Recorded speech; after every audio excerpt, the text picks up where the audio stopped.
उसने देखा कि वो तो शिवलिंग पे खड़ा था। कहते हैं महादेव कुभाव में भी हमारे भाव को ग्रहण कर लेते हैं। अपशब्द अर्चना के सुधार देंगे शंभु, ए उरग उर के बल जा गलहार लेंगे शंभु। उरग भी अगर गले के बल जाता है, सीने के बल जाता है, तो महादेव उसको भी उबार लेते हैं। रौ रौ नरक के भागी को भी निखार देंगे शंभु। जो पापी से भी पापी हो, उसको भी अगर वो शिव की शरण में चला जाए तो महादेव उसको भी निखार देते हैं। तो महादेव की चर्चा शिव की पूजा ही है, परंतु इसमें हम बहुत सामान न चढ़ाकर अपने हृदय के भाव को चढ़ाते हैं। अंतर इतना ही है, लेकिन ये याद रखिएगा कि भाव ही सबसे महत्वपूर्ण है। भाव के साथ आपको जो और चढ़ाना हो तो चढ़ा लीजिए, लेकिन सारी चीजें चढ़ाकर भाव ना हो तो उसका कोई अर्थ नहीं है। एक जिज्ञासा और हम लोगों के पास आई है, जो किसी गुरु भाई ने लिख के भेजी है कि एक माला 24 घंटे में हम एक माला ही क्यों करते हैं, एक माला करना अनिवार्य क्यों बताया गया है। यही है ना? कहाँ चले गए आपके? एक दीवा रात्रि में एक माला से नमः शिवाय करना क्या अनिवार्य है और इससे क्या फायदा है? लौकिक और पारलौकिक कष्ट के लिए शिव के शिष्य अपने गुरु शिव को प्रणाम करने के लिए एक माला जप का भी विधान है। 24 घंटे में एक बार वो अपने गुरु शिव को माला पे अगर करना चाहते हैं तो, लेकिन एक बात का ध्यान रखिएगा कि माला पे जप करने के पीछे एक ही कारण होता है, लौकिक कामनाओं की पूर्ति, लौकिक कष्टों से निवृत्ति। जो हमारे जीवन में कष्ट हैं वो दूर हो जाएं, इसके लिए जरूरी है कि हम 24 घंटे में एक बार नमः शिवाय से शिव को प्रणाम करें, 108 बार एक माला से। अब है कि क्या ये सांसों के साथ चलेगा? क्या हम सांस में नमः लेते हैं और शिवाय छोड़ते हैं? तो बहुत लोग क्या करते हैं कि उसके साथ साथ एक दाना भी आगे बढ़ाते हैं, सांस भी पे भी चढ़ा लेते हैं और दाना पे भी चढ़ा लेते हैं। लेकिन साहब ने कहा कि आप एक बार में 2 नाव की सवारी कर सकते हैं? नहीं कर सकते हैं। तो इसीलिए पूजा में या नमन करने में दोनों तरीके हैं।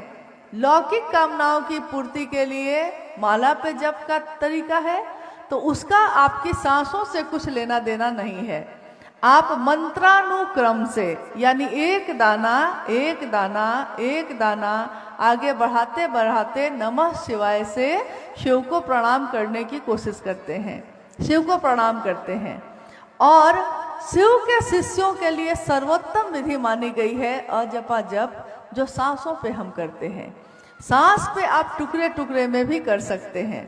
एक बार साहब ने कहा कि आप टुकड़े टुकड़े में भी कर सकते हैं, तो कुछ लोगों ने अपनी माला ही तोड़ ली थी। उन्होंने कहा कि साहब ने कहा है कि टुकड़े टुकड़े में करिए, तो कुछ लोग माला ही तोड़ के टुकड़े में करने लगे। साहब ने कहा कि नहीं, सांसों पे जो करते हैं वो टुकड़े टुकड़े में आप कर सकते हैं।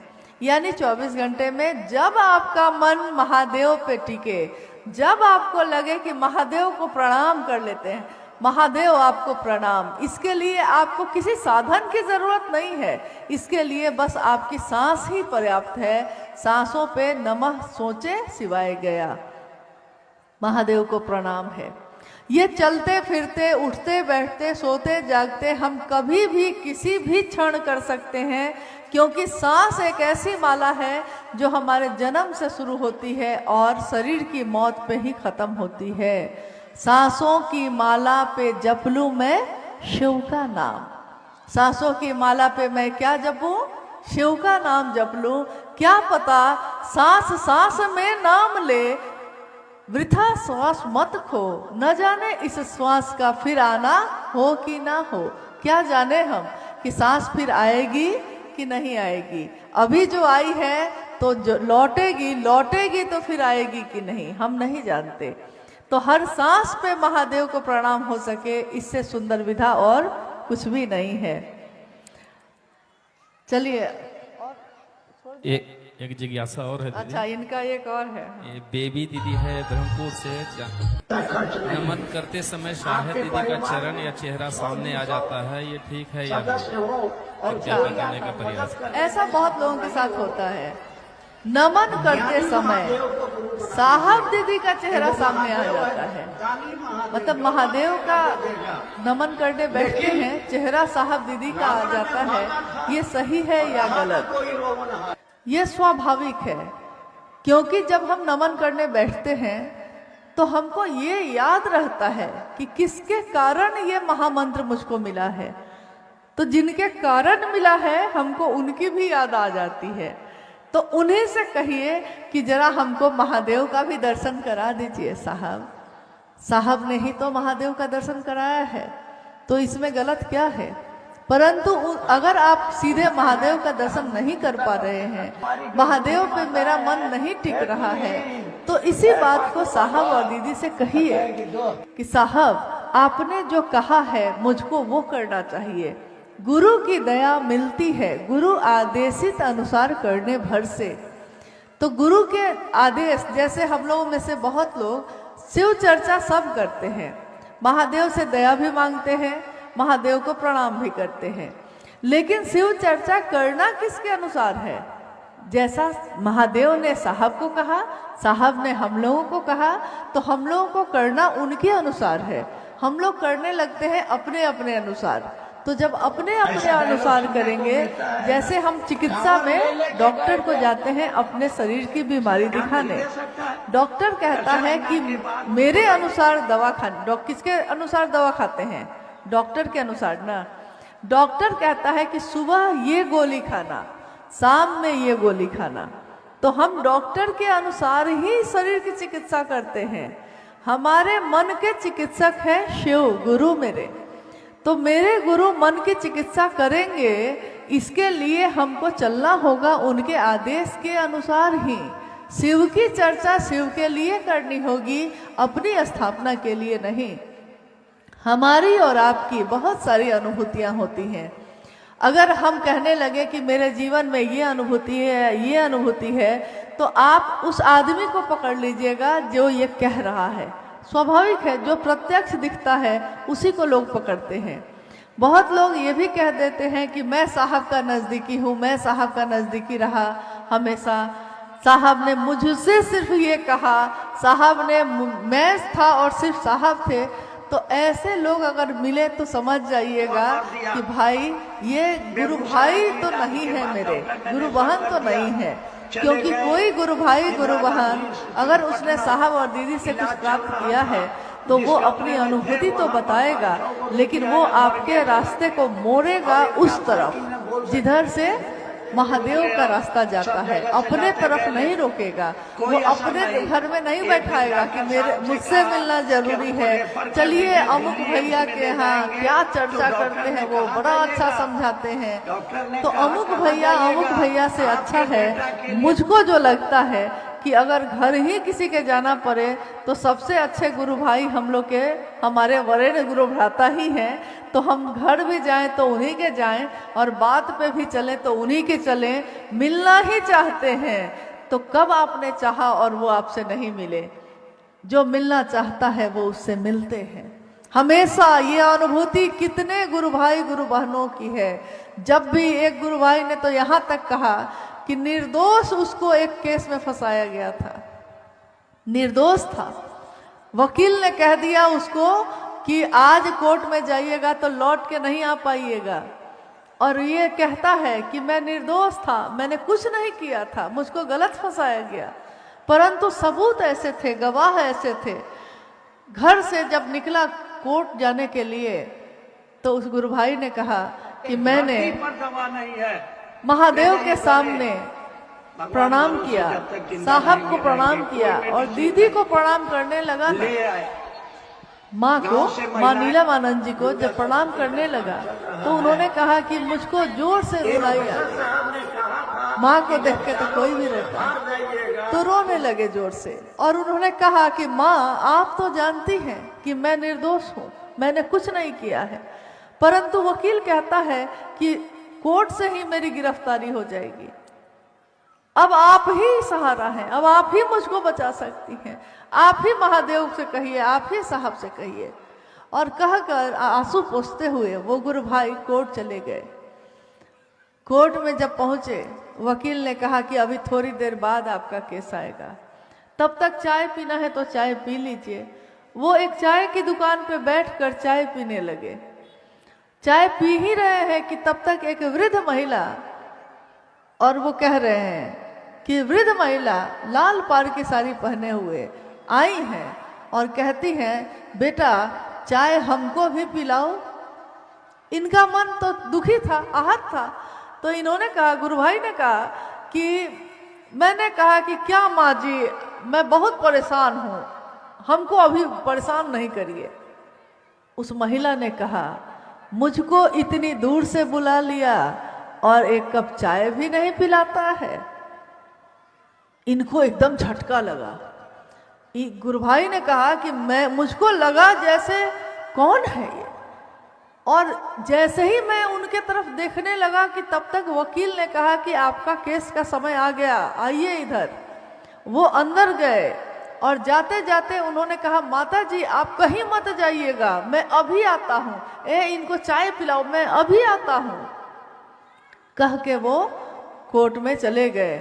कोर्ट में जब पहुंचते हैं तो जो गवाह आया उसने गवाही दी ही नहीं। उसने कहा कि मैंने कुछ नहीं देखा है, मेरे सामने कुछ नहीं हुआ है, और ये तो थे भी नहीं उस समय। बात ऐसी हो गई कि जज ने उस समय जजमेंट दे दिया और कहा कि आपके खिलाफ कोई सबूत नहीं है, आपके खिलाफ किसी की गवाही नहीं है, इसलिए आपको बाइज्जत बरी किया जाता है। गुरु भाई ने कहा कि मैं थरथराने लगा और मुझको लगा कि ये कैसे हुआ। तो वो दौड़े बाहर, चाय की दुकान जहाँ थी, जहाँ वो बैठा के आए थे जिनको, कहीं कोई नहीं। चाय की दुकान वाले से पूछा कि अभी जो माता जी थी जो हमको कह रही थी, जिन पे हम बिगड़ गए थे, तो चाय की दुकान वाला बोला कि मैंने किसी को नहीं देखा है, यहाँ कहाँ कोई था।